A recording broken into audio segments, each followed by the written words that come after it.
ডাঁটা, ঝিঙে, কুমড়ি, আলু দিয়ে আর মূলা দিয়ে, আর এখানে কুমড়ি আর পটল ভেজে নেবো, আলু ভেজে নেবো।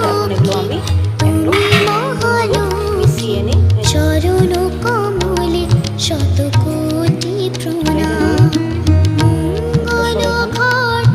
মেখে নেবো এবার। এইভাবে কিন্তু আমি ওই যখন আমার দামোদরের বাড়ি পড়ে তখন এরকমই সবজি রান্না করি।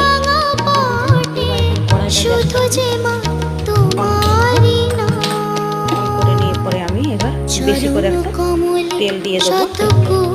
তো তেলটা গরম হয়ে গেছে, প্রথমে আমি আলুগুলো, তো আলু ভাজাগুলো হয়ে গেছে, এবার তুলে নেবো। এবার পটলগুলো সব দিয়ে দেবো। তো পটল ভাজা হয়ে গেছে, কুঁদরি ভাজতে দিয়ে দিয়েছি।